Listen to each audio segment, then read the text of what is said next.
Welcome everyone, and thank you for joining us for today's presentation, Lemurs, Women, and Science.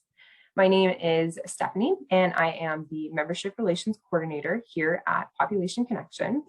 I am excited for this talk and to hear from members of one of our international partners. So on the call, we will be hearing from Dr. Marni LaFleur, founder and director of Lemur Love. Dr. Marni is passionate about the rights of both animals and humans. So in addition to her work with Lemur Love, she also teaches biological anthropology at the University of San Diego. We also have Dr. Seheno Corduant-Andriantsaralaza, who serves as the in-country director of Lemur Love. Dr. Seheno earned her PhD at the University of Antananarivo and fell in love with lemurs after working at a lemur rescue center and knew she wanted to become an advocate for their conservation. Thank you to Dr. Marni and Dr. Seheno for being here today and sharing your work with us. To our attendees, if you have questions for our speakers during their presentation, please drop them in the chat box and we will do our very best to get as many questions answered during the Q&A session. So at this time, I will send it over to you, Dr. Marni. Thank you very much. Thank you for having us today, and thank you for everybody that is here today. We're excited to share our work, and so I will get started here. So I'm going to tell you a little bit more about myself.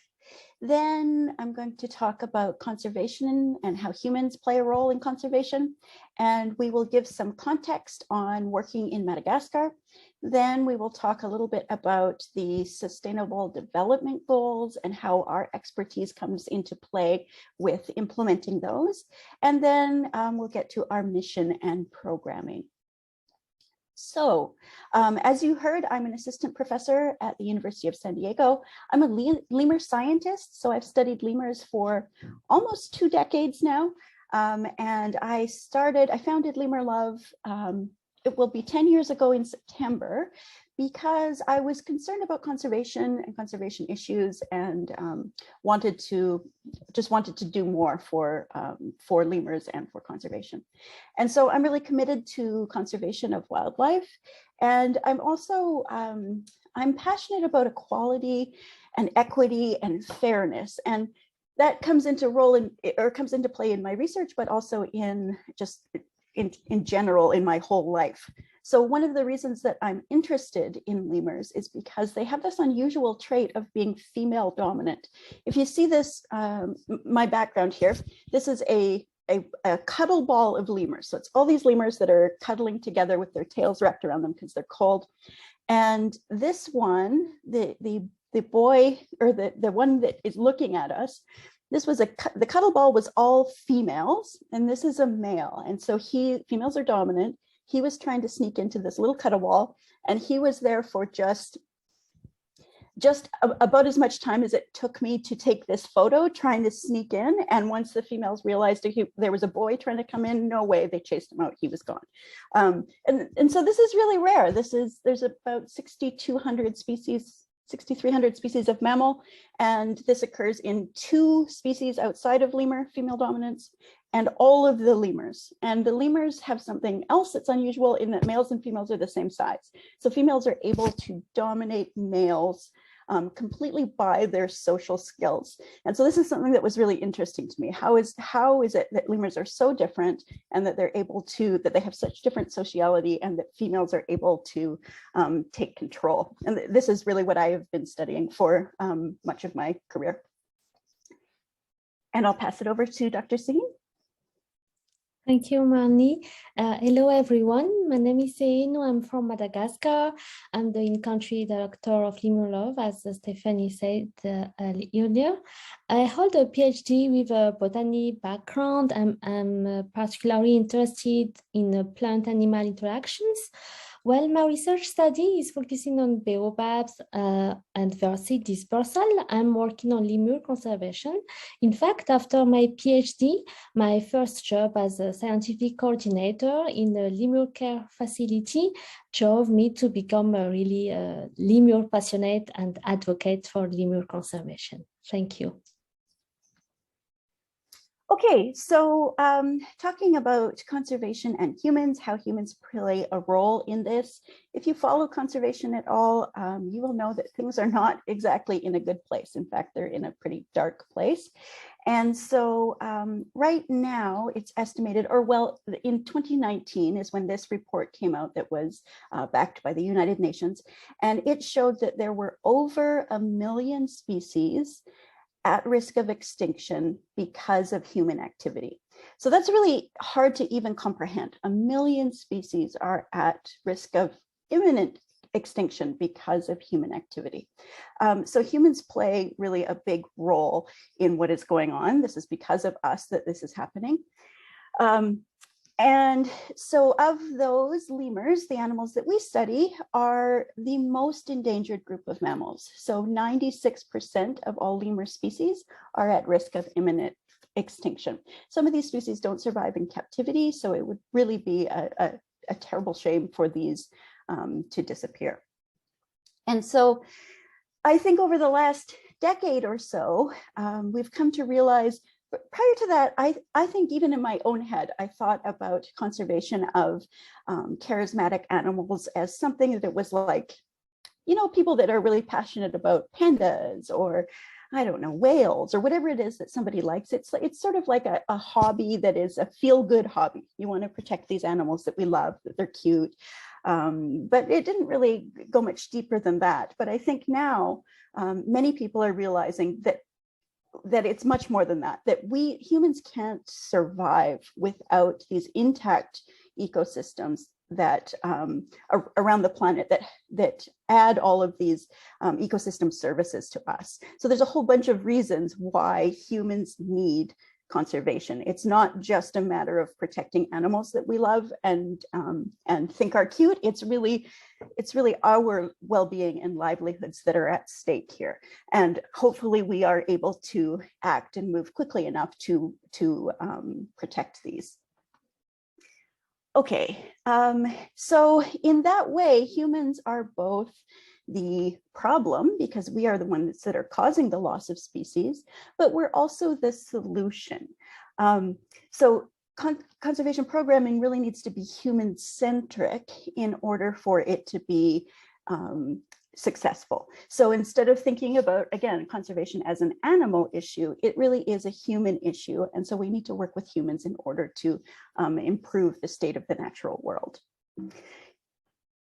And so this begs the question as to why. Why is this happening? Why are there so many species at risk of extinction? What is it that is happening, or what is it that humans are doing that are causing this? And I would say that there's a couple of primary reasons. One is need, and the other is greed. So high biodiversity areas often coincide with areas that have significant levels of poverty. And so when you've got people that have needs to subsist every day that are living next to really high areas of biodiversity, they have to be able to exploit that biodiversity in order to survive. So this is really forest loss or species loss that is based on need, because you have to have resources to survive. The other is greed, which is either based on economic growth or based on inequality where a few people are getting really wealthy. We work in southwestern Madagascar where there aren't a lot of high value resources. And so the forest degradation or the loss of habitat that is taking place is really because of need rather than greed. And so that's what we'll focus on today, is conservation based on areas that have either poverty or extreme poverty. And so we know that we can't have both. We can't have biodiversity, high levels of biodiversity existing next to high levels of poverty or extreme poverty. These two things don't go together. We can't have them both. So if we're working to do conservation in areas where there is poverty or extreme poverty, we have to address the poverty in order to protect the biodiversity. And as I said, we work in southwestern Madagascar. Not only is Madagascar one of the 10 poorest nations, economically poor nations in the world, but the southwestern region of Madagascar is the most impoverished region within Madagascar. And the reasons for this are it's really dry in this region. And so there are frequent droughts, frequent natural disasters that sort of compound and make it worse. And plus, there's not a lot of investment in this region. So government or NGOs, few government programs or NGOs exist in this region. So there's more problems, plus there's less going into solutions for these problems. And COVID has made, like many places, COVID has made this much worse. So what happened when COVID first started in, say, May of 2020, what we were hearing from our field partners was that as travel and as everything shut down quite quickly, within a couple of days, people were out of food. There was no food coming in. People didn't have things like soap in their houses. So it was really quite urgent that we moved to do something, because we know that if people are left without any resources, they have to use the forest. And if this is a place where we want the forest to persist, we have to activate quickly in order to avoid something that could be really detrimental. Oops, pardon, excuse me. Okay, so yes, we aim to conserve forested land in these areas of southwestern Madagascar where it's very dry and poverty levels are really high. And so we're working specifically in these areas, but we also want to work to develop the next generation of us, essentially. I'm getting a little long in the tooth now, and I need to find who is going to replace me. So we really want to work on finding the next generation of Malagasy scholars and conservationists who are going to take over these roles. And we want to build capacity in those people as well. Okay, so a little bit about the context of Madagascar. It's important to understand where the country has been, what the political situation is, and what the society is like when you're going to try to be doing programs in a country like this. And obviously, I am not from Madagascar, so I will never have a deep understanding of what it means to be Malagasy, because that is not my lived experience. But I can listen and I can learn about Madagascar, and it's really important to do that in order to be successful in programming. Okay, so if we think about Madagascar, we think about a lot of places in a lot of countries in Africa were colonized by Europeans in the roughly 1400s to 1900s. We see that a number of things take place when colonialists arrive. One is restructuring of society.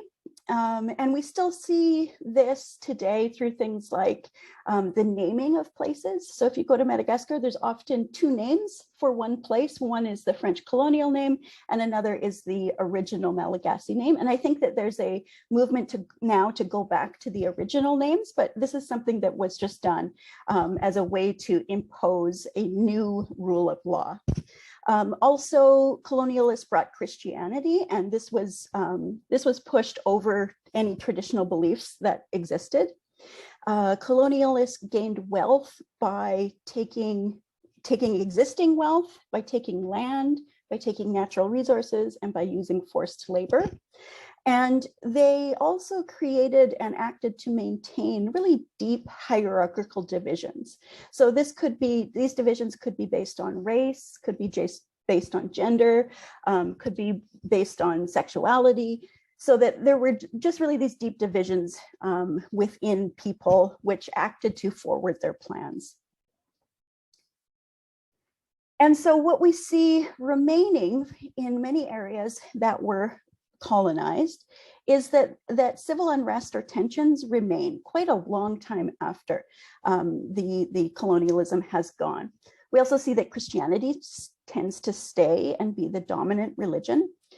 Often poverty and insufficient infrastructure are present, so it's difficult for former colonies to get on their feet and get moving and acting and get to having a stable government. We see that many areas, the natural resources have been extremely exploited, and that's what happened in when the French were colonized Madagascar, is that they really, this was the first time there was massive exploitation of the environment. And then we still see these deep societal divisions, usually between ethnic groups that maintain, that stay for really long periods of time. Okay, and Seheno is going to talk more specifically about colonialism in Madagascar. Thank you, Marni. Yes, so Madagascar was a French colony until 1960, and like over many high biodiversity countries that were colonized primarily by European nations, we see many of the same patterns of colonizers that, as Marni explained earlier. Next slide, please, Marni. Yeah. Thank you. So, but one of the legacy of colonialism that I think it's important to understand is within the educational system. So during the colonial period, the education favored French colonial content and values, and this and the educational system has never been changed even after the colonialism period. So the Malagasy educational system is still based on the French educational system, which is really terrible. And in secondary and primary school, children learn about European flora and fauna rather than the biodiversity of Madagascar. We, as Malagasy, we never educated to love our country, our biodiversity, which is really sad. And this continues at the post-secondary school and at the university. During the colonial period, the academic system was built to taught us to be a good assistant. So in a research study, we as Malagasy are taught to have the capacity to collect data in the field rather than to analyze the data. So the lack of resources at the university also exacerbates this situation. And even though it's mandatory for graduate students to be trained by foreign researchers, this is usually limited to collecting data in the field. So it's really important to understand that and to try to make a difference through our program, and that's we do at Lemur Love. I will give the floor to Marni to explain more about our work at Lemur Love. Thank you. Okay, so yeah, we know that this is really important to have Malagasy researchers and young scholars driving conservation in Madagascar, because they are the best suited. They're better suited than me. They know more about Madagascar than me. But unfortunately, they have been actively excluded from becoming scholars and working conservationists. So this is something that we really want to incorporate in as part of our program so that we can develop conservationists for the future. And so our mission at Lemur Love is to protect lemurs, to empower women, and to further science. And so these are the under these points is how we implement our programming. And we also do that through the Sustainable Development Goals. So these are from the United Nations, and these are said to be a blueprint for a better and more sustainable future for all. So in addition to doing actual conservation work and research with animals, as we work through these things, we aim to implement a number of the Sustainable Development Goals, including no poverty, zero hunger, quality education, gender equality, affordable and clean energy, life on land, climate action, and peace, justice, and strong institutions. So I know that was a whole bunch of words, but we act to implement these because we know that it will make for stronger communities, that the conservation will be much more sustainable.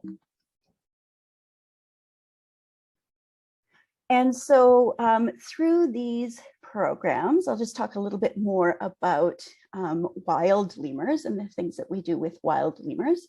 We work in a place specifically, we specifically work in a place called Tsimanampetsotsa National Park.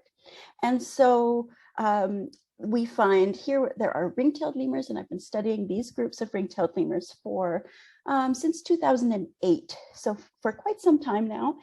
And so what we're working to understand, as I said to you earlier, I'm really interested in the evolution of female dominance. So this is something that I study through following these animals year after year. We're now amassing long-term data as well. And so we're trying to understand the impacts of climate change on these animals. So this region of Madagascar has the lowest primary productivity of anywhere on the island. So that means it has the least amount of rainfall and the least amount of plant production. So the animals that live here are really kind of living on the edge year to year during the dry season. It's really can be very difficult for them to survive. And so we expect to see the impacts of climate change on these animals before we see the impacts anywhere else. And if you follow the news about Madagascar at all, you'll know that climate change is being suggested to be responsible for the first time for a near famine. So this is what is existing right now. The people in the southwest of Madagascar are in a near famine, and it's likely because of climate change. So it's really important to understand how climate change is impacting wild animals, but also how it's impacting humans. And we also have permanent ranger presence in this area. And so this is important because if exploitation were suddenly to start taking place within this protected area, we want to know so that we could figure out who was doing this and why, and potentially address the reasons why this is happening. And something like this happened in about 2014, 2015, when poaching was taking place where people were coming in to take the baby lemurs from the groups that we study. And these were being taken to popular tourist areas so that people could have experiences, pay a little bit of money in order to interact with a baby lemur. So this is not good for the lemurs, and it's good for us to have rangers in place to know when things like this are happening. Okay, Seheno. Thank you. Yeah, so we have also different programs toward people who live next to lemurs. Next slide, please.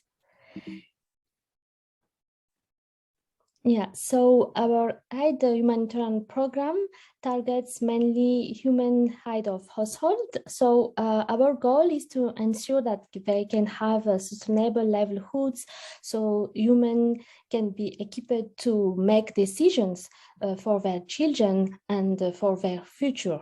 We collaborate mainly with local partners to run this program. And recently, we have partnered with Barefoot College International and the Madagascar Ministry of Energy to train women in setting up and maintaining solar power system. And this aims to bring sustainable electrification to the village, which is nearby the lemurs habitat, Tsimanampetsotsa, as Marni said earlier. We are highly convinced that such a program that has human-centered approach can make huge difference to implement local development.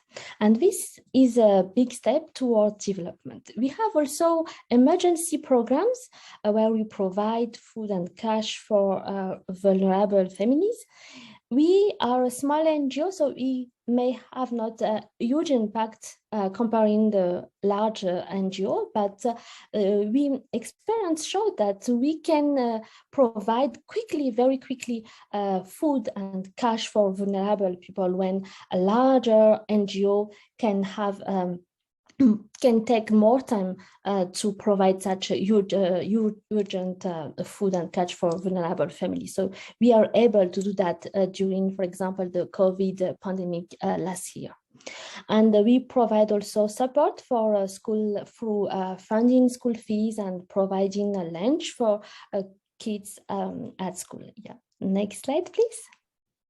Yeah, so clearly, as Marni said, Malagasy researchers and Malagasy conservationists need to be the leaders of conservation initiatives in Madagascar.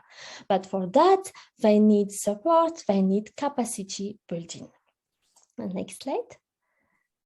Yeah, so we support the young generation in science, and particularly the human in science, through our collaboration with ICALASTEM, which is a Malagasy association that aims to promote science in Madagascar, to raise the profile of Malagasy scientists to human. We also support the development of the next, the strongest Malagasy early career researchers, and our program includes a writing fellowship that aims to train students to publish their own research. And also we support Malagasy researchers to connect with other researchers in the world in their field expertise.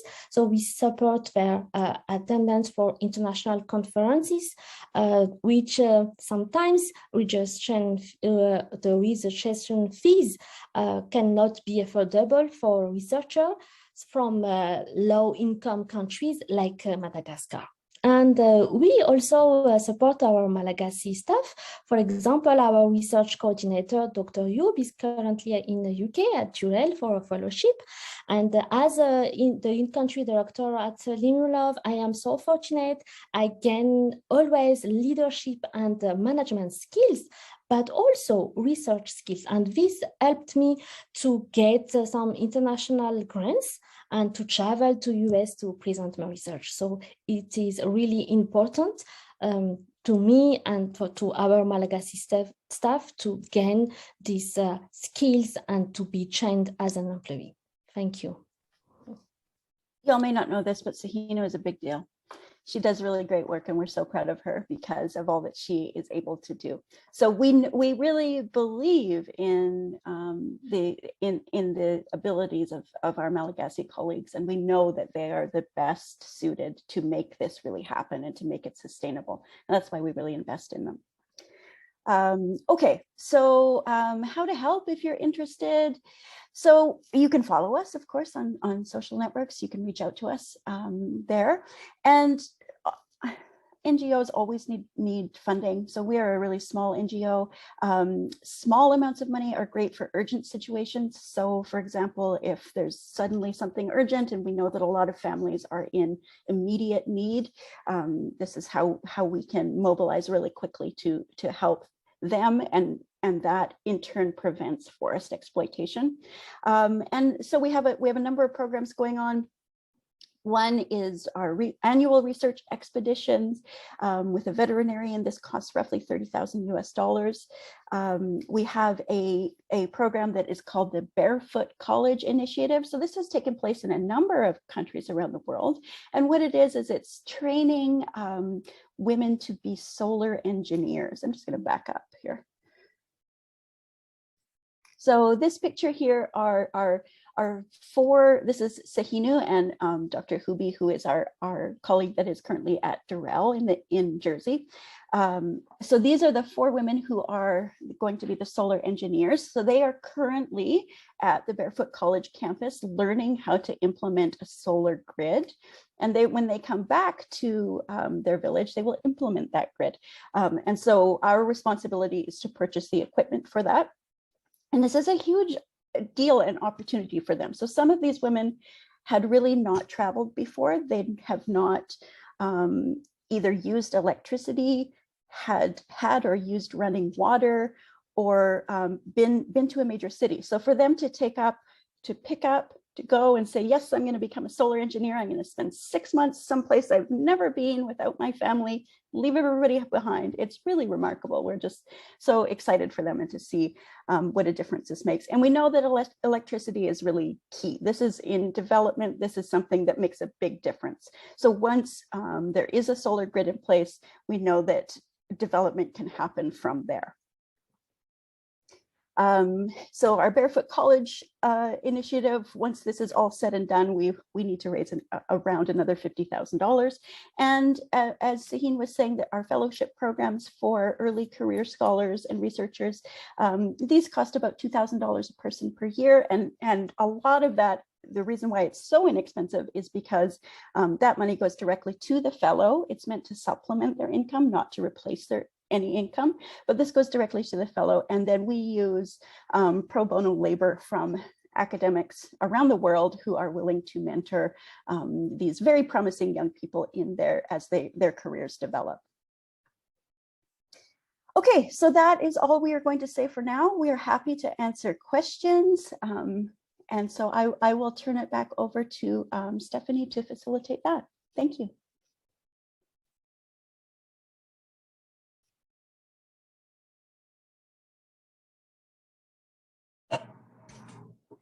Hi, thank you so much for touching on your work and some of your programs.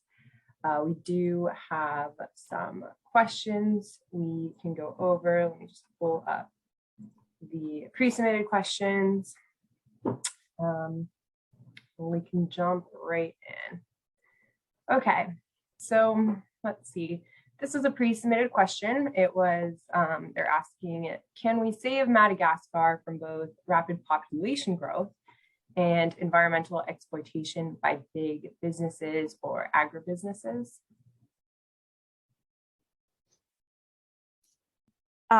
So I'm going to say yes, because I tend to be optimistic. I feel like if we're not optimistic, it's too much. I can't focus on the 1 million species that need to be saved. I need to focus on one.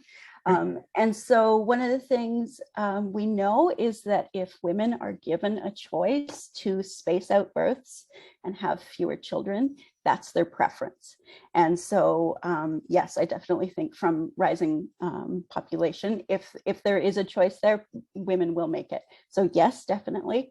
The agribusiness is a trickier question, like big business and agribusiness is a trickier question, in part because the government of Madagascar is not entirely stable. And so corruption is a big problem. And so when you have high value resources plus corruption plus places and people who are willing to pay for those high value resources, it can be really problematic. And we've seen that with things like rosewood and ebony wood, where they are still exploited despite it being illegal and they're being protected species. So this is much more challenging. But as long as there are forests and animals in those forests, we've got something to work with. Well said. I like how you touched on empowering women, and it was reassuring to hear about your STEM programs, the solar engineer program, which sounds incredible, and employing local Malagasy women to empower them. Touching back on illegal activities, do lemurs have protection status by the Madagascar government? Do you want to answer that one, Seheno? Sorry, what is the question? Can you repeat, please? It's about if lemurs are protected by the Malagasy government. Oh yeah, I'm going to say yes. We have the first thing that is really important for an NGO, international NGO, is to have the relationship with government.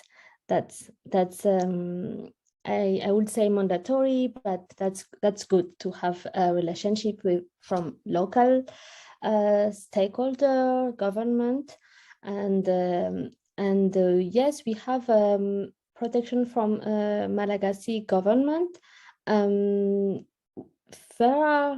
I must say that there are many corruptions within the government, maybe like other countries, but yeah, we are trying to have good relationships, and we can have the protection from them, and we also work closely with the local representative of the government. So that is really important. So once we have this relationship with mayor, the chief of the village, or the responsible of the ministry at the region, it's really important to have that. We have that with Lemur Love.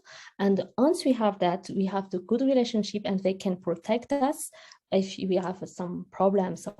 So this relationship at the local scale is really important. Yeah. Great.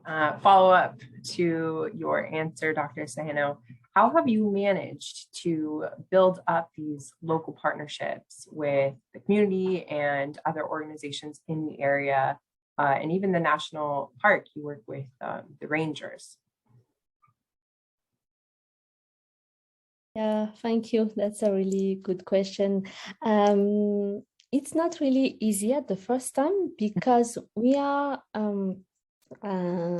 18 ethnies in Madagascar, so we have the different cultures within the Madagascar. So the first thing that to manage all of the relationship is to listen, to understand the local context, and we cannot just impose or say that local people have to do this or this. We need to understand and to listen, and that's really I've learned that over years, you know. So it's really I realize that it's really important to take time to listen the local people, to understand their needs, to understand how the ethnies in the area that we work where we work is different from our cultures, our beliefs, our values. And if we understand that, we can manage. And that's what I learned as a in-country director of Lemur Love. And I think it's really, really important. Yeah. It's this too. I just want to say that for me, it's even one step more removed. It's essential for me to listen much more than I talk, because I don't know what it's like to be Malagasy. I don't know what it's like to live in a rural area.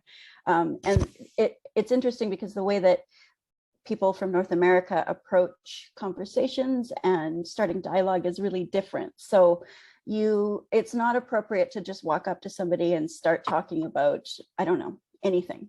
If you're going to start a dialogue with somebody, especially in the South, away from the big city, you need to talk about things like goats and the weather and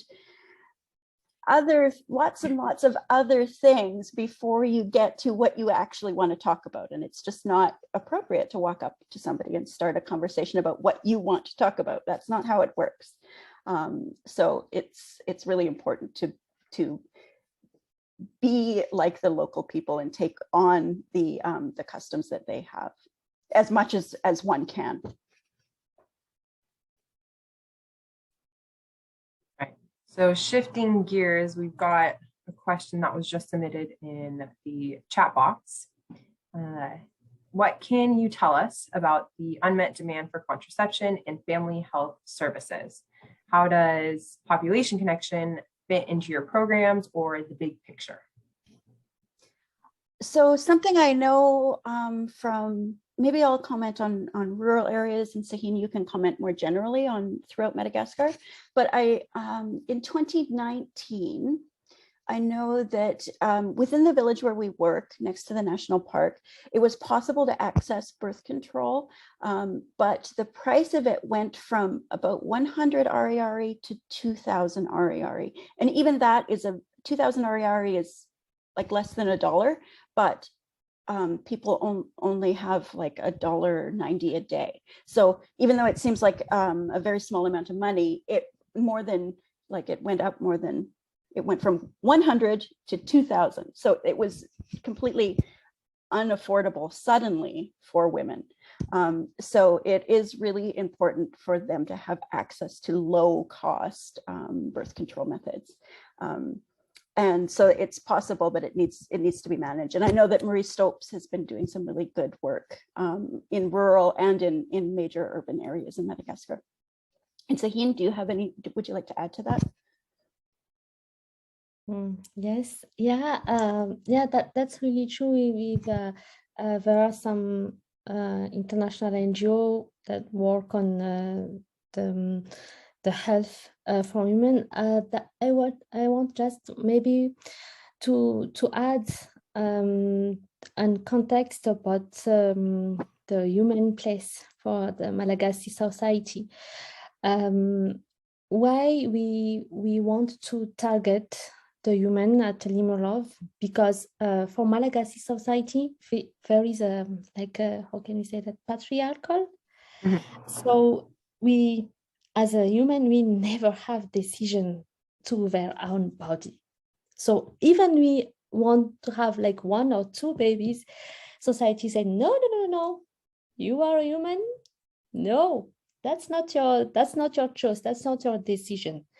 So the first thing is that to help humans to have the power to make decisions for their own body, for their children, for their future. So it for any organization that work on environmental program, education, health, we need to understand this context and to help humans to make their decision. Even for educate their children, they have to ask their husband to say, can we please educate our children because it's important? And if husband said, no, it's not a priority, and that's a problem. So it's a deep work. But the big picture is that the social context, the society, the Malagasy society, this is a problem for human, and we start to make a difference for this. Yeah. And this is as we talked about, this is one of the legacies of colonialism, is having a patriarchal society in place. And so that's why we want to, with our programs, we work through women. So if we're doing aid to families, it's the moms that have to come and get, either it might be just cash, because during COVID, we were unable to move goods around very easily. So it just needed to be cash, or actual food and household items. And that in that way, it shifts the power balance so that women have a lot more voice in what happens in their household, but also what happens to their bodies. Thank you for elaborating. I appreciate that extra context. There was another question asking about any of the religious or political obstacles in access to family planning services. I know you touched on the patriarchal challenges, the cost, any religious issues that make it difficult to receive this care? Could you comment on that, Seheno? I'm not sure. Yeah, so the question is that if the government, if there's any problems with either the government or if religion interferes with women's health care in any way. Yes. I would say yes. I would say yes. There are traditional beliefs and Christianity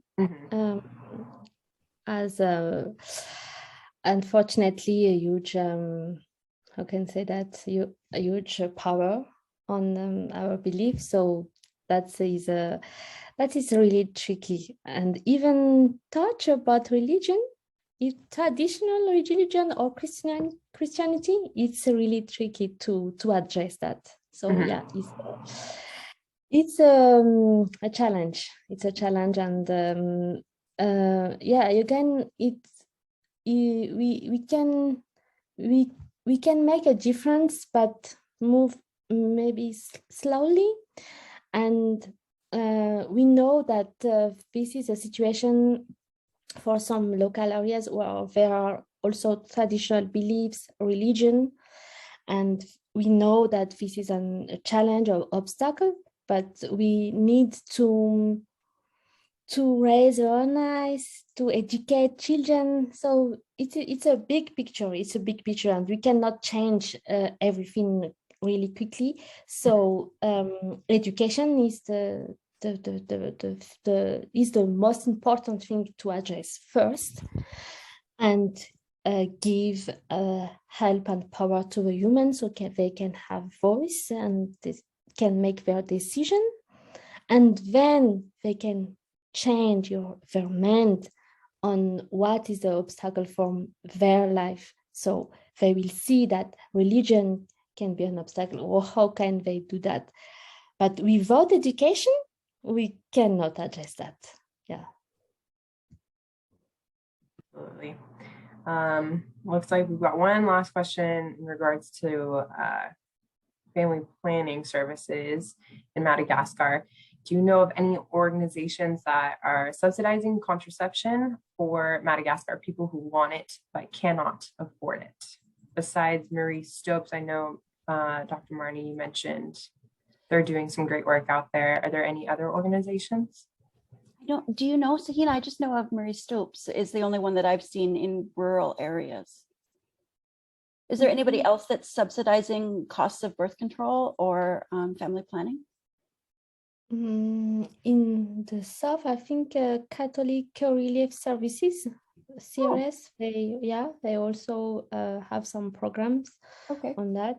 And I think the World Food, the United Nations with the United Nations program also, they address that, If anybody is interested specifically in this or in implementing something like this, it's certainly something that we can do at a local level. We don't have a huge reach, but we have a reach in the villages that we work. So that's possible. If you're very interested in that, you can reach out and we could talk about it further.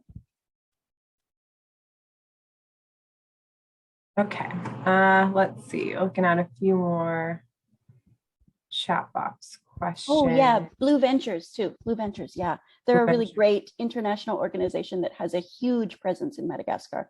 And they're one of the few organizations that works in really remote areas and remote areas of the Southwest too. Great, okay. All right, another chat box question. Madagascar was geographically isolated for millions of years, leading to lemurs evolving and filling lots of ecological niches. When did humans first arrive? And what was the historical impact of those early arrivals, pre-colonialism? Do you want to do that one, Sehena, or should I? I will let you. Okay, sure. Yeah. So we have evidence for human arrival around 5,000 years ago. And so there were a whole bunch of changes that we know happened quickly after humans arrived. There were other things going on as well, including some climate change and some change in the landscape. But within about 500 years of human arrival, the megafauna started to go extinct. So we think that some of that was due to direct hunting, that overharvesting of species, and that some of it was just ecological change and climate change and a whole bunch of different changes that led to the extinction of the largest lemurs and their predators and other species as well. There was a giant elephant bird, there were pygmy hippopotamuses, there were all kinds of other animals on Madagascar that aren't present today. So after humans arrived, we see a whole bunch of changes, including the extinction of many of the larger fauna. And you mentioned lemurs do not do well in captivity. What are some of the major ramifications to allow lemurs living in other parts of the planet, both negative and positive? So some lemurs do very well. Ring-tailed lemurs, for example, they are the most common species of primate in zoos globally. So they do quite well. They're happy to be in captivity. When they don't do well is when they're wild captured. So animals that are born in captivity and have been in captivity for several generations can be perfectly happy. Some, and specifically I'm thinking of ring-tailed lemurs, but for others, for example, some of the shifaka and some of the more leaf-eating lemurs, some of them cannot survive in captivity at all. So sometimes people will take them from the forest and try to keep them in captive situations, but we know that they can't survive. And I'm sorry, I forgot the point of that. What was the?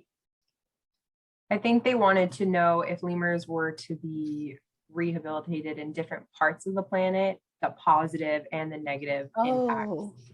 Okay, so it's hard to know. What we do know is introducing invasive species or alien species to a habitat will have implications. Things will change, but it's hard to say what that will be. For the most endangered and the most delicate, I'll say, species of lemur, it just probably wouldn't work, because the reasons they can't survive in captivity are going to be the reasons they can't survive in a new location. And it's probably to do with a mix of their diet and their gut microbiome, that they're just too delicate to be able to withstand big changes. So generally, I'm not in favor of moving animals to other locations, because I feel like we're usually better off to try to protect the land that we still have left, if there's land left. So my preference would be just to keep working to protect existing forests with wild animals in those, and at a very last resort to potentially work on translocating or something like that. And touching on climate change impacts, which impacts are the most threatening to lemurs and their habitats? I know you mentioned there's a lot of drought going on in the south region of Madagascar. Any other very prominent threats? So Seheno, why don't you talk about a little bit about your research on the baobabs and how they no longer have pollinators? Yeah, thank you. Yeah,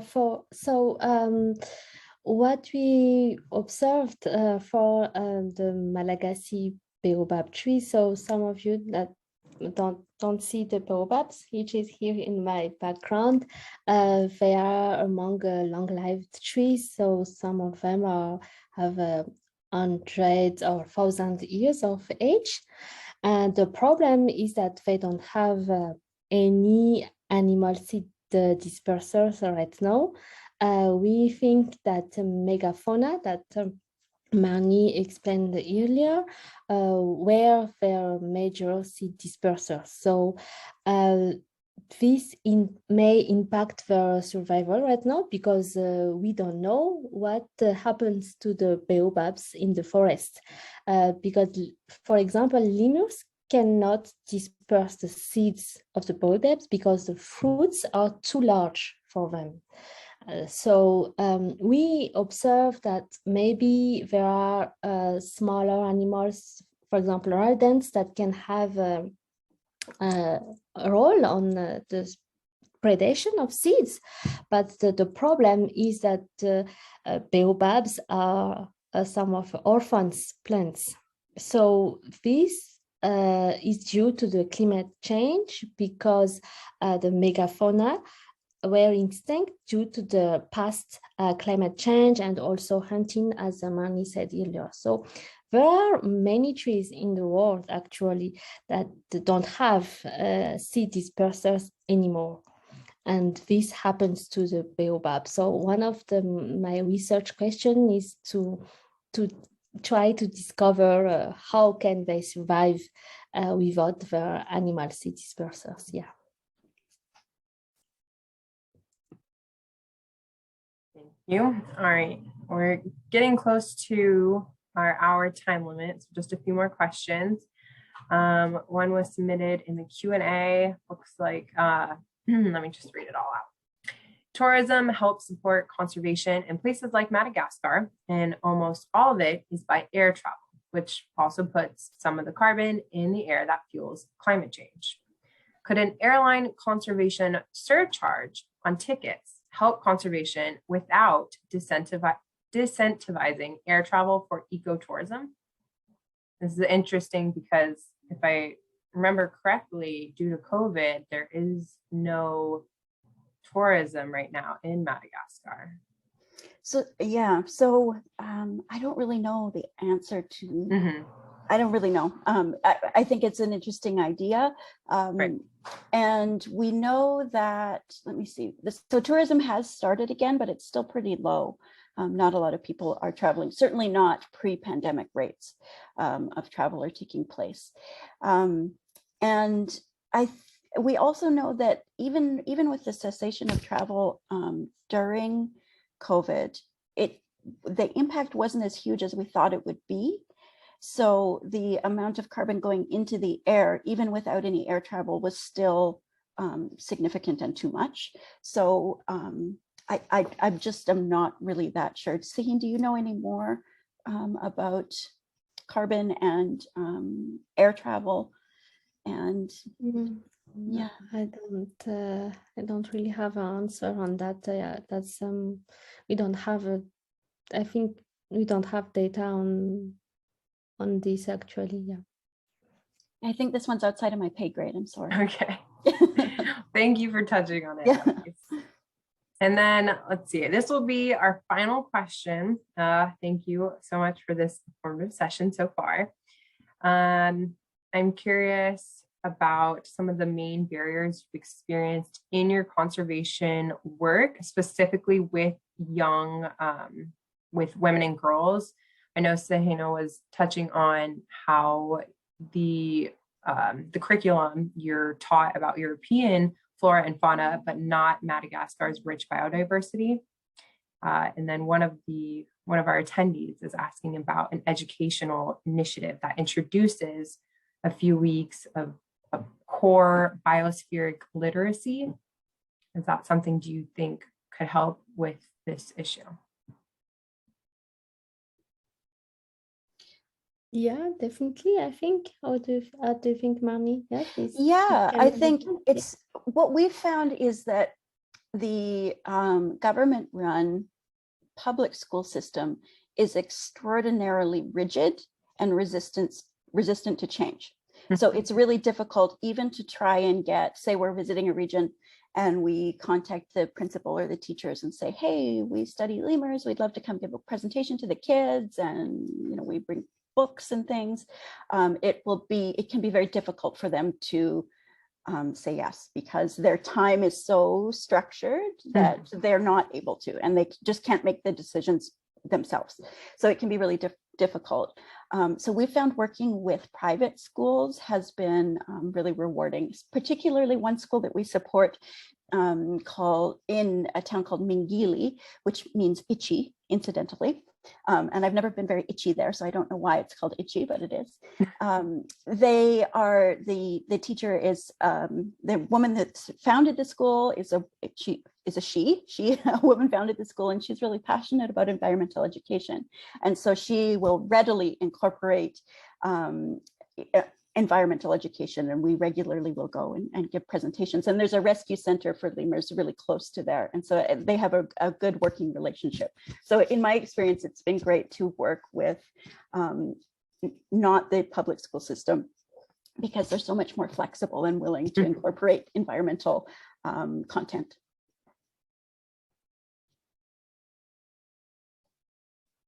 Thank you. I think that's a positive way to leave the Q&A session. We have reached our time limit. Thank you again for your presentation and taking the time to answer all of these questions. Thank you to everyone in attendance. We appreciate you joining us today. I will be in touch tomorrow with a recording of this presentation, along with more information on how you can learn more about Lemur Love's work, as well as our upcoming population connection event next week, which is in celebration of Earth Day. So stay tuned, and thank you again, everyone, for joining us today. Have a wonderful rest of your day. Yeah, thank you for having us. Thanks very much, Stephanie. Pleasure to meet you. Thanks. You as well. Thank you.